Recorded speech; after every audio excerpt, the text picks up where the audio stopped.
Here at Samford University, we welcomed two very special guests, Mike Tedford and Rex Jordan, both former Air Force One crew members, both with Samford ties, and they shared a couple of interesting stories with us. In 1991, shortly after the Berlin Wall had fell, about a year or so afterwards, and we'd just gotten the two new 747s, and they hadn't been out of the country very often, but President Bush was going to meet with Gorbachev in Moscow. And the Russians, at that time the Soviet Union, was still feeling a sense of strength. And throughout the whole time we were there, they were exercising that sense of strength. And it was very difficult to get things done. So as you might imagine, there's lots of security involved, there's lots of communications that have to be set up, the infrastructure has to be just right to support the plane, the president, and other things. And it was just very difficult to work with the Russians. In fact, just before the planes were supposed to arrive, the president was supposed to arrive, there was still debris on the tarmac, there was stuff on the runway, and panic was just about to ensue.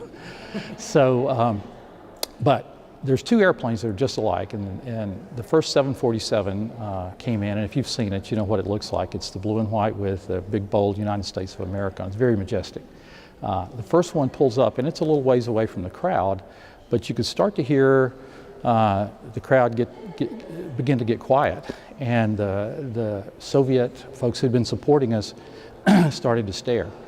The plane was a little ways off, and that was the backup plane. Well, when the primary plane came in shortly after that and pulled right up in front of it, and both the 747s were parked, you could sense the sea change. It's not very often in an airport that it's very quiet. It was totally quiet.